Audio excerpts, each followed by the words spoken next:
It's coming on 2 o'clock. There are some monsters in this piece, so I'm going to slip in here to a stand. And Chad's got set up for a northerly wind. Try and take advantage of that northwest wind tonight. I'm at Chad Hatfield's State Line Bone Mine Outfitting, and he's got ground both in North Missouri and Southern Iowa. In this case, I'm on his Iowa ground, having a hard time at my lease. I'm not going to lie to you, just a tough season. And I'm fortunate enough to know Chad. He had an availability on his Iowa ground, so he's letting me hunt here. He's got a lot of good bucks on this place, good bucks. I just wasn't seeing the upper end bucks at my Iowa lease. Here comes a buck. Looks like a good buck.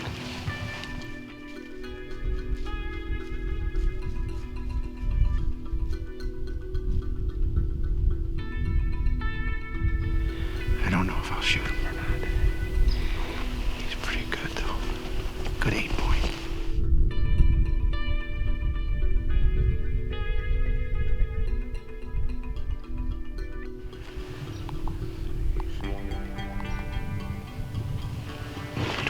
Yards. I don't think he's going to be big enough.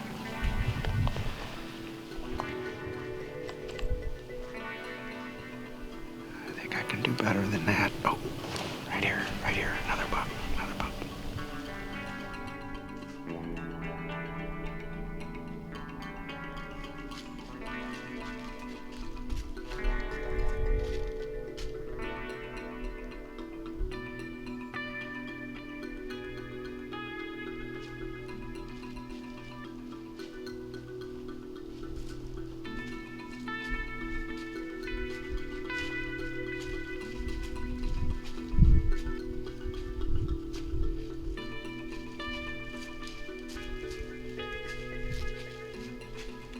I saw the 8-point coming. I didn't hear him. I just saw him. He was coming right for me. And be honest with you, when I first saw that buck, I've had such a tough year, I was going to shoot him. I saw 8 points, good buck, but the closer he got, the more I realized he's not fully mature. Good buck though, up and comer. And then I could hear this other one coming all the way up the hill, but I couldn't turn. I didn't want to spook anything, and he walked right by the tree. I think for a second he caught me moving maybe the camera or getting my bow.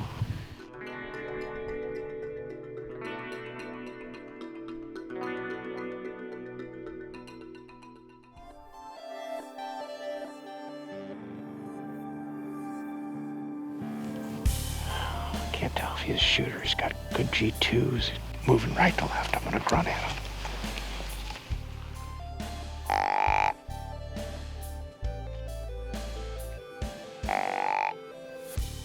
He stopped.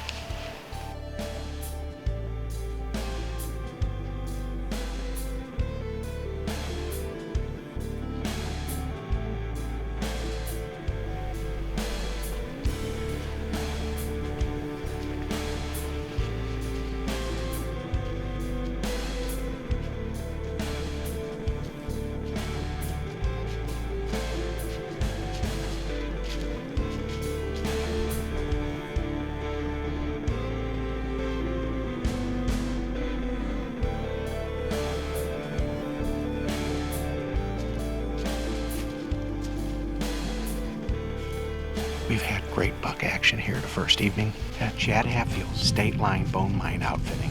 Kind of glad I made the switch. I'm seeing a lot more buck action here than over at my lease, so we'll be back. Cool stuff. Well, as everyone knows, the Midwest has been hit by some hot, dry, drought summers, and EHD has taken a plague on a lot of these deer over the last few years. However, we had a few 3.5-year-old deer survive and make it to 4.5. The Clean 10 is a particular deer that we had make it through. I got a hold of Nathan Wilt, and we decided to go ahead and try to make a plan on hunting this deer.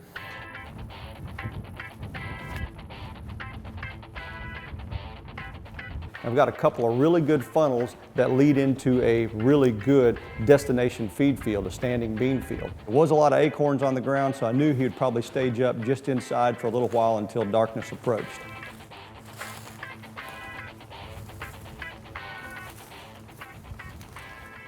We're situated and we never bumped a thing coming in, so that's always positive. We've had a really great spring and summer with rain and the right kind of temperatures and the right kind of weather. Oak trees are full everywhere. They're dropping pretty readily now, have been for a while. And this is one of those nice staging areas. You're down here in security cover, kind of a little more out of the wind here than what you would be if you were actually up on top.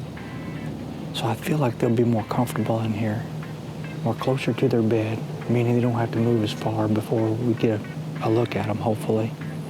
And then we've got food plot green, and then we got destination beans, standing beans up on top. So it's kind of the perfect storm if we can just get the right deer in here. See what happens.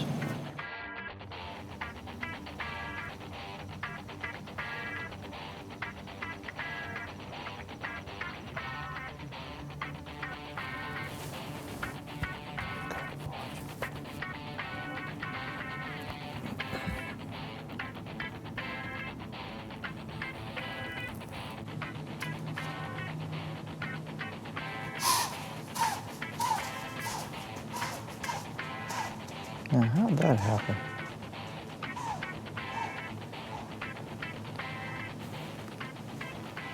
That's always good. When they run right back through where you have had all the deer come from. Perfect. At least the night is young, but I don't know what the heck she smelled. We must have had a downdraft or something in here. So many times what'll happen when you're hunting these bottoms is you'll feel the wind blow and you think everything's perfect. But the problem is hit something behind you and turn and come down just a little bit. You know, she didn't catch anything until she got in here about 10 yards from us, but I have no clue. Craziest thing in the world, but that's deer hunting. Deal with it.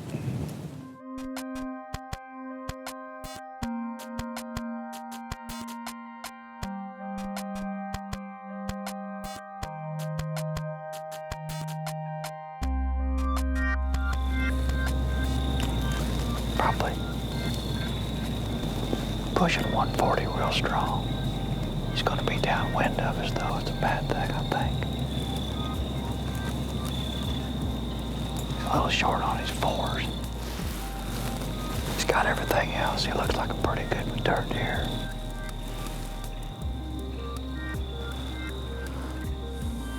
There's a bunch of other deer right there. We don't want them to see us. Pretty good looking buck. I don't think he'll make 140, but he looked mature, so I'm gonna let him get up here where he can't circle downwind if I grunt at him. He may walk right in here to us anyway, so we'll see what happens. Oh. I can't tell whether he's 3.5 or 4.5. He's a pretty good sized deer. Might wind up pushing her right down in here to us, you never know. Afraid to grunt, make him circle and get downwind where he's at right now. Looked like he was going to miss us, so I took the chance, threw a grunt out there, hoping that maybe he would turn and come and check out that call because he was so close to us. And sure enough, he turned to come in there and see who was making the sound and try to run me off.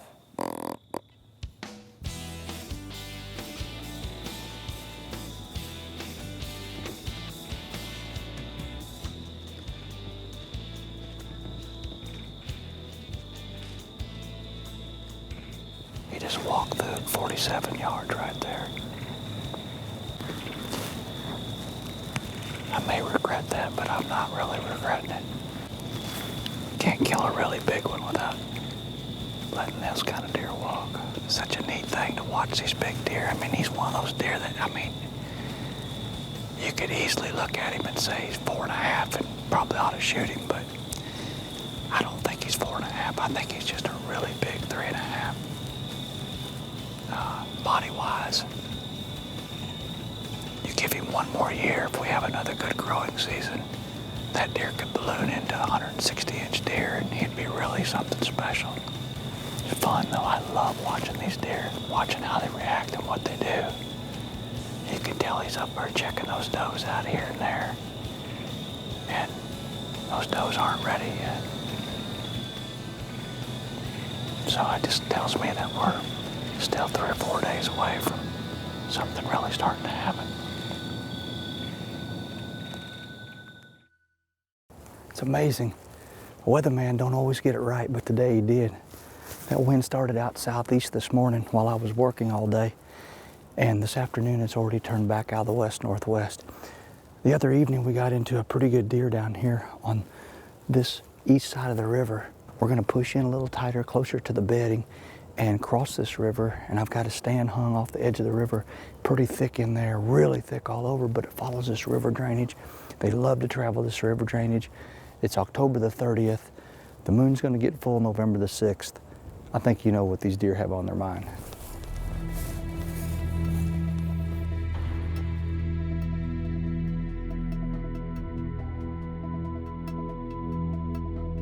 This is just one of those little hidey hole places that give me the willies. You got super hyper growth over here where it's been cut over for, oh man, probably 5 years. And then all this thick bottom, which is kind of funny. This is kind of the only real open spot until it gets to the hardwoods over here. And we got hardwoods on both sides of us. The only problem with this bottom is the wind will swirl a little bit, especially as it's changing directions, and you're just kind of, you know, that's the problem with hunting security cover. It is what it is, but it's never going to be perfect. You can just pray that the deer comes in on your perfect side, but it's October 30th. You got to be in a stand. It is what it is. We're hunting. That's all that matters.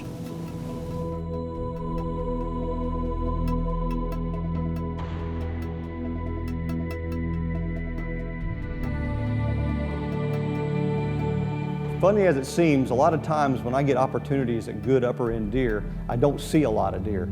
We went in early, got set up perfect, slipped in, never bumped a deer going in, was right in the core area, and hardly any deer movement. Perfect evening. That late October time period when you expect to see these big mature deer on their feet, and nothing was moving. It was dead. But as it seems to happen right at the last part of the evening, about 25 or 30 minutes before dark, I saw this big clean 10 come in pushing 2 does. Hey, there's a buck right here running does. He just pushed 2 does down that valley right there. Hey, he looked like a good deer, but all I could see was frame. He looked like a nice deer. I ain't got nothing to lose. I'm gonna grunt at him.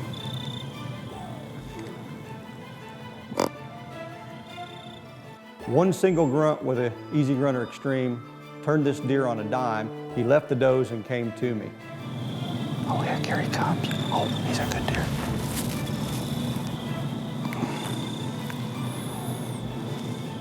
Yeah, let's see. Let's see a share.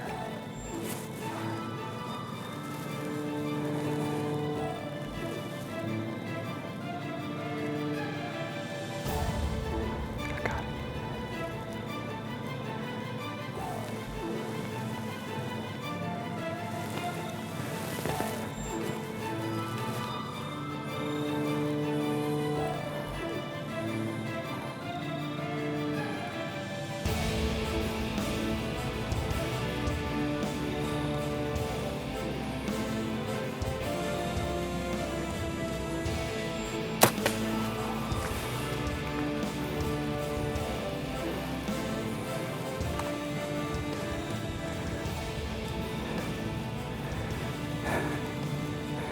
Go down, buddy. Come on. Come on. You can't take that. Go down. Go down. Please, dear God, let him die right there.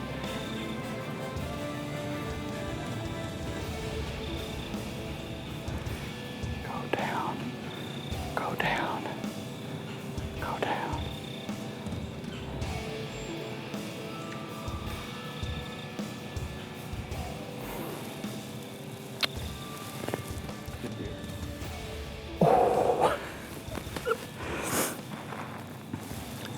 First, I want to give glory to my Father and God in heaven. That stuff just never gets old.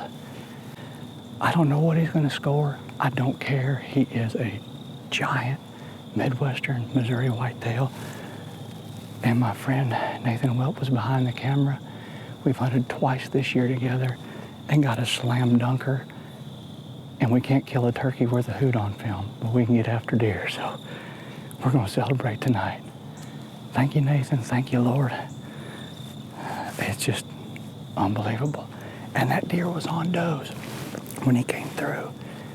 And I grunted, and he turned around and obviously came back to see who was over here grunting.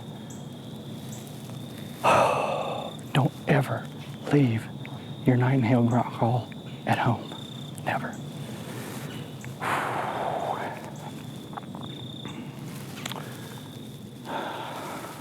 The neat thing about it was we had a camera set up and he walked in front of the camera as he was coming to us. And if you look at the camera picture, you can actually see the deer. When you zoom in, you see Nathan and I in the tree as this deer is approaching our setup. There's a rack sticking up. He almost fell in the ditch over here. I keep forgetting how this little creeky comes through here. Oh yeah. Oh yeah, pretty deer. Pretty deer. Boy, he's wide. Got a nice frame on him. Look at that. Oh yeah. Well, he's not quite as big as he looked when he's coming in, but he's certainly gonna make right at. He's gonna push that 150 mark real strong. Man, what a pretty deer. Good shot. He didn't go far at all. I'm tickled to death with him, man. Look at that. Really pretty deer. Really pretty. Yep, had a little weak 10th point right there.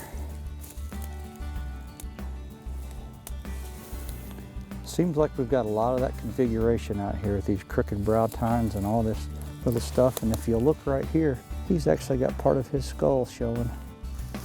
He must have gotten to a pretty good tussle, pretty good fight.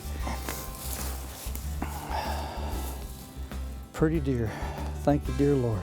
If I had to put my finger on something that this buck taught me, was to pay attention to how these deer transition on particular farms. Big whitetails will move when a rut comes. Sometimes they'll stay in a little home core area, and sometimes they'll venture out for miles, but you have to be able to take good tabs of your whitetail movement. So you need to have several camera locations picked out and several areas that you have them in these travel corridors to get these transitions that are happening with these bucks. Little things like the Moultrie Mobile that's out, that is a great tool to use to your advantage because you don't even have to penetrate your area to check on your computer or your phone for pictures of what these deer are doing. The better you keep tabs on your whitetail's movement in your area, the more success you're going to have, like Chris did with that beautiful Missouri buck. Well, we'd like to thank the National Wild Turkey Federation for filming Chris's hunt and letting Buckman use the hunt for this show. If you're interested in finding out more things about the National Wild Turkey Federation and the great things they do with conservation, go to www.nwtf.org.